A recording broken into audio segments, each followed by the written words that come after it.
Hello and welcome back to another season of Assault Rumble.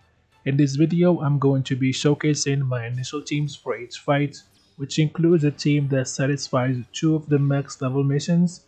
But before we dive in, please consider subscribing. It doesn't cost you anything and it makes a huge difference for a channel as small as mine.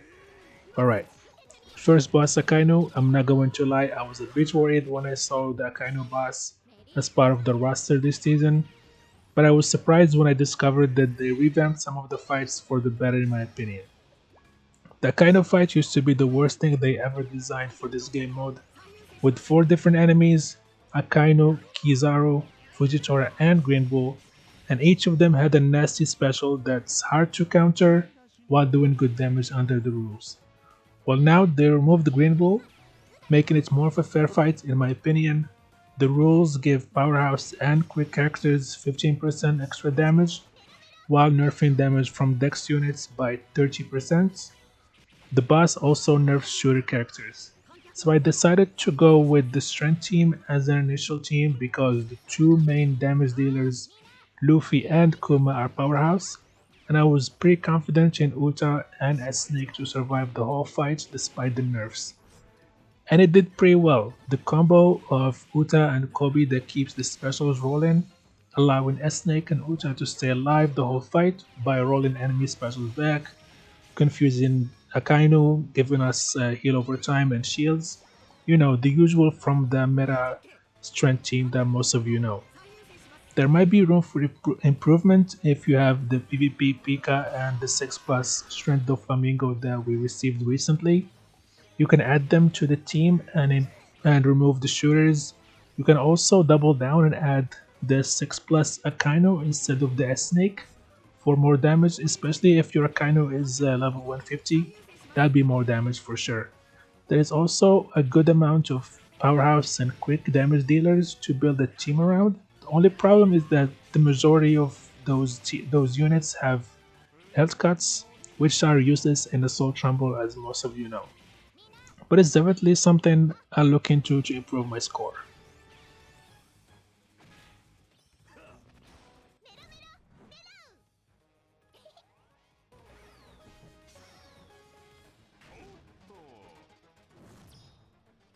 We move into the second boss, Blackbeard.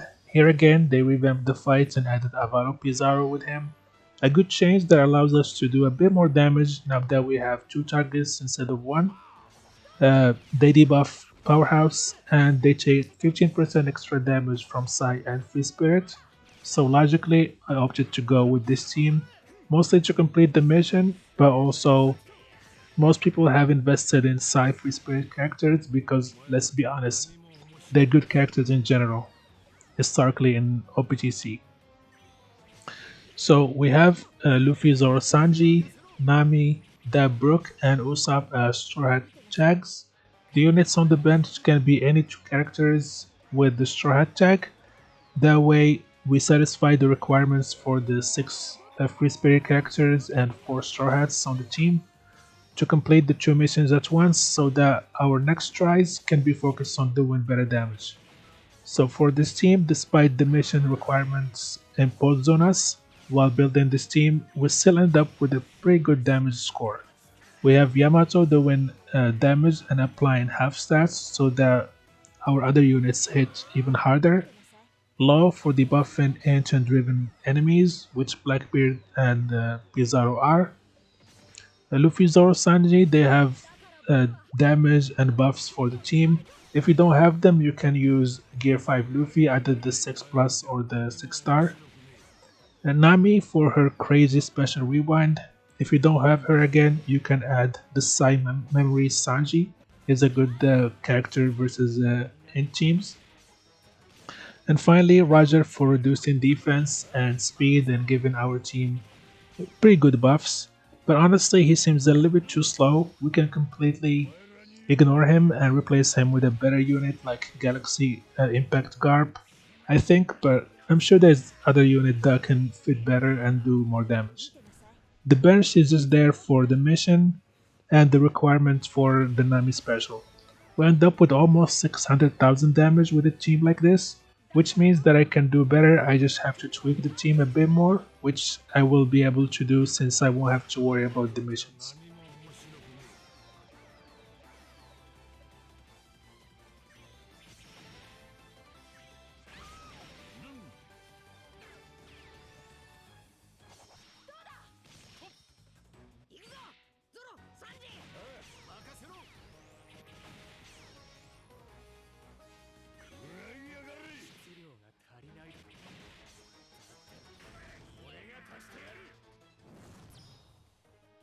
And finally, the Psy boss Whitebeard. This fight is unchanged. He takes 15% more damage from int and driven units, and reduced damage received from Dex, Strength, and Quick by 10%.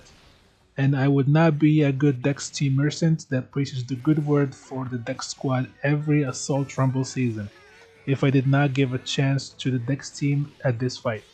The way the buffs work for this fight, that means that despite the nerfs, Dex-driven units are doing 5% more damage.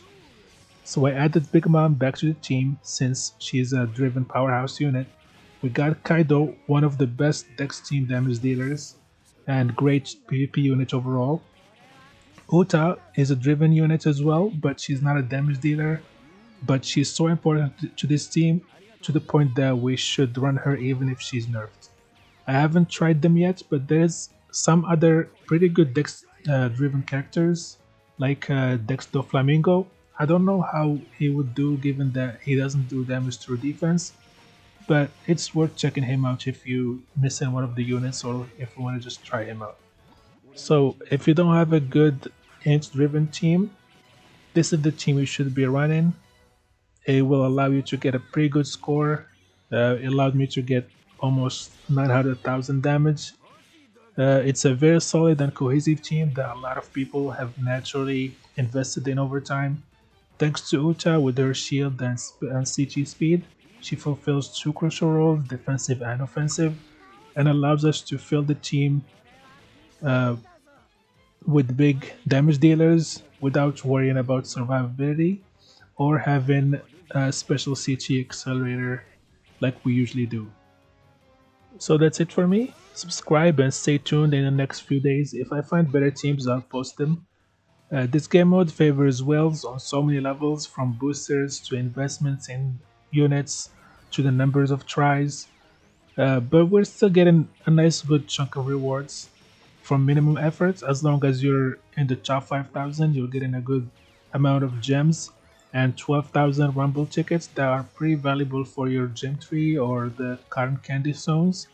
So anyway, I hope you found this video helpful. Please like and subscribe and have a nice day.